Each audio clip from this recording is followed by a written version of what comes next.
Now, welcome everybody to today's episode of Meetup with Fireside Chat with Debbie Marks. And our guest today is Kristi Larrabee.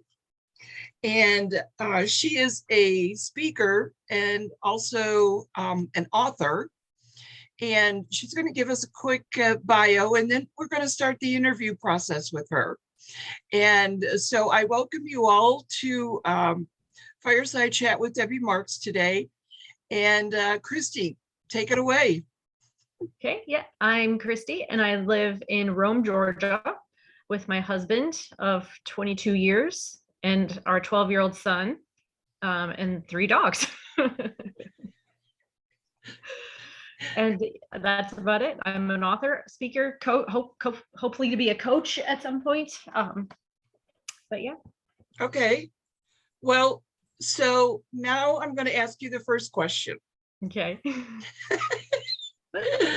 I love interviewing people. I'm just kind of spontaneous. So I love that. I love that. So now, in a little bit more detail, tell us about yourself. Yes. Well, I'm originally from the Midwest, born in Minnesota and lived in Wisconsin until I married my husband. And then we moved to New Hampshire in 2008, lived there for 10 years, and my son was born there. And during that time, after we'd been married a couple of years, we decided we wanted to start a family. And so we started that process. And I ended up, over the course of the next 7 years, losing 6 pregnancies.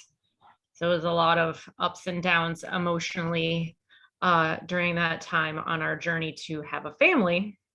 And finally, my son, Caden, was born in 2009, our little miracle man. And we moved to Rome, Georgia, about 5 years ago, and because of my husband's job. And so that's where we live now. But during that season was when I was sort of inspired to write the book, Miscarriage of a Dream. So did you write that during that 6 miscarriages, or at least started? Right. Yes. So after the 6th one was when God sort of laid it on my heart that I needed to write a book about the journey. He had taught me a lot of things over those years and experiences that would help other women going through the same situation, but also can be applicable to a lot of other situations where disappointment and sort of repeated disappointment, comes into play. And so I wanted to be able to share those lessons with other people to help them because repeated disappointment just creates so many feelings that are so hard to process sometimes, and being able to process through those things, and if I could help even one person, it would be worth it. Well, that's definitely a good way to look at it, because if you can get to the one, it's totally worth it. Yeah. And I completely understand. So in writing your book,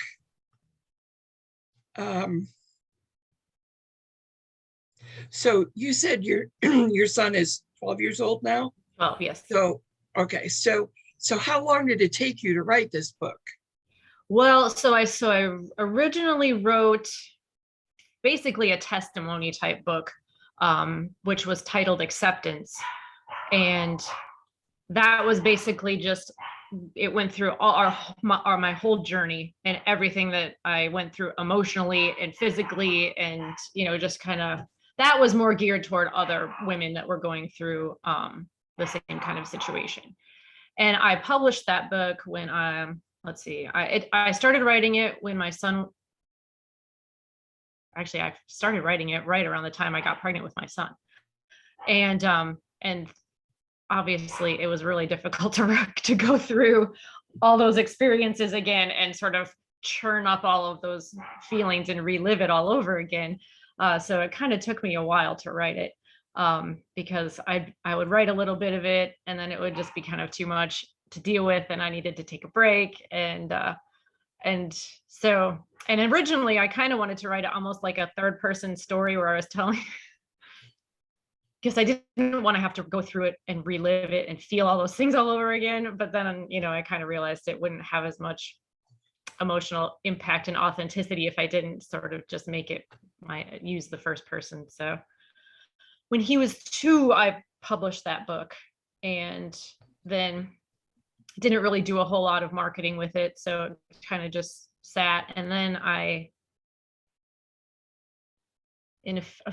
few years ago, I got it in my heart that I needed to rewrite it, kind of targeting a broader audience of people. Because like I said, those lessons that God taught me during that time could be applied to many different kinds of situations, not necessarily just people who have miscarried babies. And so I ran across a publishing company on Facebook, on a Facebook ad, kind of randomly, and went to a webinar and kind of thought, okay, I could work with this company. And so then I started reformulating the whole book. So basically, obviously our story didn't change, but a lot of the material probably 80% of the material was new in the Miscarriage of a Dream book. And so that was published about 1.5 years ago.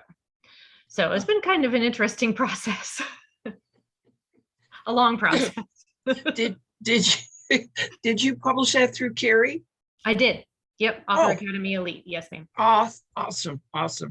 I think we're all very familiar with Carrie. Yes. I think it was a God thing that I ran across his Facebook ad for his webinar. So it was all kind of he's good. All into place after that. Yeah, he's very good. So you've kind of explained the main message of your first book going into your second book, and can you just go a little bit deeper into why this is so important? Yes.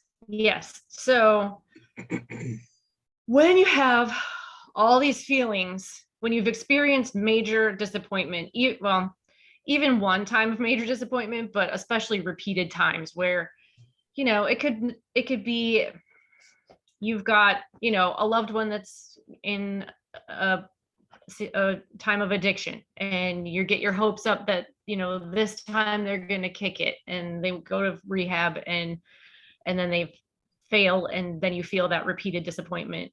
Or, a job or a ministry opportunity that you have really dreamed of making happen, and it just sort of repeatedly seems like it's going to go the way you want it, and then it doesn't. Or, a premature death of a loved one that, kind of blindsides you and makes you question everything. All of those different situations create such a feeling of angst, and kind of like you're not in control of your life anymore, because we all like to feel in control, of our life. And when things start happening that we can't control, it creates all these feelings of anxiety and anger, and, kind of just like wanting to do whatever we can to get that feeling of control back and kind of make what we want to happen. And so if you don't deal with those feelings, then, it ends up kind of causing more negative stuff in your heart and your mind and even your body, in the long run. Yeah, that's well put, because a lot, it will mean to have different meanings for anyone. Mm-hmm. It's not like you mentioned just pertaining to miscarriages. So you mentioned something about consequences of trying to exercise too much control over your life. I mean, we're all guilty of that. We all try to control things. We all try to make things happen. So how is this for you? What did you do? Yeah, so I consider myself to be a bit of a controlaholic, unfortunately. So when I was going through all these, kind of miscarriages, I believe I was 23 when I had the first one. And, I was like, okay, well, that sucks, but I'm gonna try again right away. Like I'm then, so then I prayed. I was like, if it's not the right time for us to have a baby, then maybe just help us not to get pregnant till it's the right time. And, we're just gonna gung ho go ahead with my plan, which, was to have 2 or 3 kids before I was 30. And so that's, just a simple, I just want a family. And so after the second one, I was like, seriously, God, like, why didn't you listen to me? And I got really mad at him because, of course, he didn't do what I told him to, and so, which, of course, is ridiculous. But, like I Yeah. said, he taught me a lot of lessons over this period of time. So I dealt with a lot of anger, and then I sort of got over that, and then we lost a couple more, and I was like, okay, there's got to be something I'm doing wrong here that's making this happen. So Yeah. what can I do to fix it? How can what sin am I committing that is making this happen? And so you kind of I almost went through, like, got stuck on a different stage of the grieving process after each time. And so I got stuck on anger. I got Bargaining is kind of where you're like, okay, what can I do to fix this situation and make it what I want it to be? And then I struggled with major depression after the fifth one. Oh, And like for almost a year, I was in a pretty deep depression after that one, which was the kind of foreign thing to me because I had not struggled with that before. And so it took me a while to even realize that that was what was going on. And finally, after the sixth one, I finally came to the place of acceptance, which is the final stage of the grieving process, where you kind of realize, okay, I'm not fixed. I'm always going to probably have a scar on my heart over all these things. But I'm like, if I don't have a child, I'm still going to love God. I will be okay. I'm not in control of this situation. And I was sort of able to learn how to let go and let him have the control and just try to appreciate my life as it is in the moment, instead of being so obsessed with making my plans happen the way that I want them to happen. well, that's a great testimony for a lot of us because I agree. I mean, I can't even tell you how many times I've tried to make promises or make agreements, and it's not my time. Right. And wow, that that alone resonates with me very, very much so. Another thing you said was when you're someone who finds themselves in this situation, how do they get out of it? How do they fix themselves? It's a process, and you have to grieve. You have to realize that the disappointments that you're experiences are almost like a debt, because you have plans and dreams and they haven't gone the way that you wanted them to go, and it seems like they're dying. And so you have to go through the grieving process over it. And I'm kind of a feeling stuffer, where, like, I'm just going to be strong and get through it, instead of, like, so I didn't really process my feelings properly during those years where I was losing all those babies. I just was kind of like, I'm just going to power through it. We're just going to, keep on keeping on. And that was not healthy for me. When you're suppressing your feelings like that, it creates all this, like, almost like a pressure cooker inside of you, where you can only hold in the feelings for so long before they start just exploding, and kind of almost even will start exploding on other people, and having a negative effect on your personal relationships or even your business relationships or whatever, if you because you can't control when the exploding happens, when you're shoving your feelings down like that. And so if you don't go through the grieving process and process all of those feelings properly, then you can start having problems with bitterness. You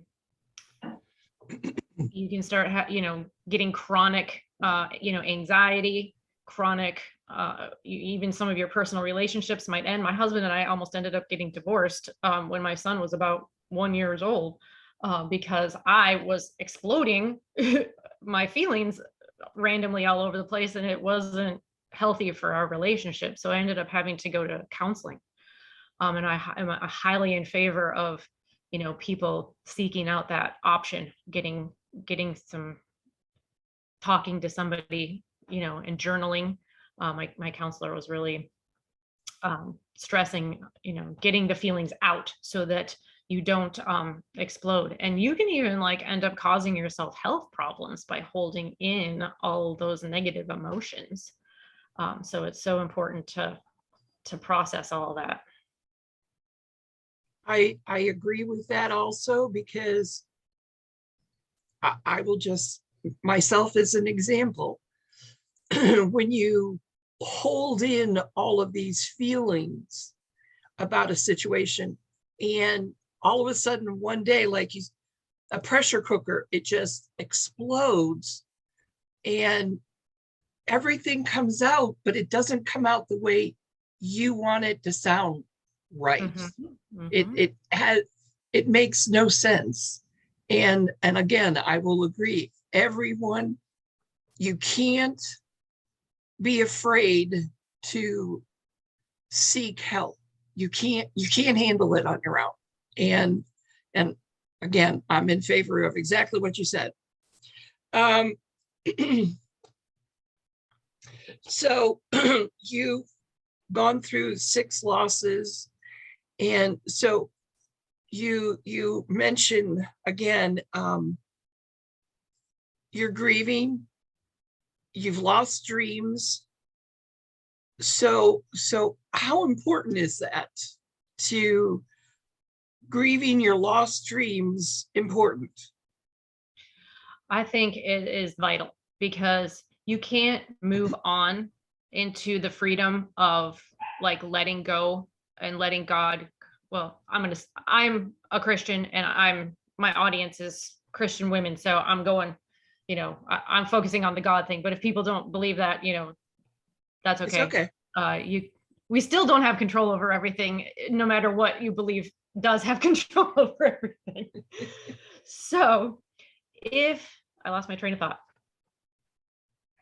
God thing. Yes. What was I saying? We were talking about grieving, or I just totally, my brain just apologize. No, that's okay. Well, Oh my goodness. I asked you about how important it is to grieve over your lost dreams. Yes, thank you. It's vital, because you can't move on into the freedom of what God really has for you if you can't let go of the past disappointments and the feelings that you're holding in. Because a lot of times the way that it works out is our plans are not God's plans. And so he may have something else in mind for your life that doesn't look exactly like what the plan was that you had. And it may be similar but different, or it may be something completely different altogether. But if you're still stuck in the mire of all of the kind of angsty feelings that you have over what you've lost, then you can't move forward into what he might have that is even better for you. And it always is better. It always is better. His ways are always better. You have no idea until all of a sudden it smacks you between the eyes and goes, see, this is what I want for you. Mm-hmm. It's not your plan. This is it. Amen. So coming to this place of acceptance is the goal. So what do you mean by that? So it's a goal, but it's also a process. So it's not, acceptance is where you finally say to yourself or to God or the universe or whatever, like, I know I'm not in control of this thing. I let it go. I realize that it's going to happen in God's way, in God's time, and I'm going to stop like trying to cling to my control over it. I'm just going to let it go. And that is a daily struggle sometimes, because we say we let it go and then we want to take it back again and try to make it happen in our time again. And so it's a goal, and it's also a journey. And so it's you might get there one day and then realize that you've sort of gone back to where you're like trying to take that control back again, and you have to let it go again. And how many times do we have to do that? I mean, really, I mean, you say, okay, you can have it. I'll do whatever. And then all of a sudden something will happen, and all of a sudden you go, no, I'm going to take that back. No, Yeah. I'm not ready. Yeah, it's pretty infinite. I think the number of times we have to let it go. And we're going to do that until Yep. it's that question is when we will realize that, it's it. Why should, this is kind of going to be a repeat. Why do we need to give control of our lives to God? If we don't, then we're not really allowing him to be the Lord of our life. And we're trying to do everything in our own strength, which is not the way that he set things up to be. He wants to walk alongside of us, like the passage in Matthew where he says, come to me, all you who are weary and burdened, and I will give you rest for your soul. And when we're trying to do everything in our own strength, then that agitates our soul. And we have all of these angsty feelings, and he doesn't want us to be having that burden alone. He designed it that he would come alongside of us and he would bear the burden with us. And so we yield control over to him, and he gives us peace in our soul, so that we know that he's in control of the situation. And even if something bad seems to happen, it ultimately will turn out okay, because it works everything out for our good. Yeah. This has been very enlightening. Very enlightening. You mentioned something a little earlier about your Christian women's groups. Yes. What can you tell us about that? Well, I wrote the book probably mostly toward a Christian women's audience, but I put discussion questions at the end of every chapter. So I was hoping to also people would want to use it as like a small group study, kind of like a good discussion time for women's groups. And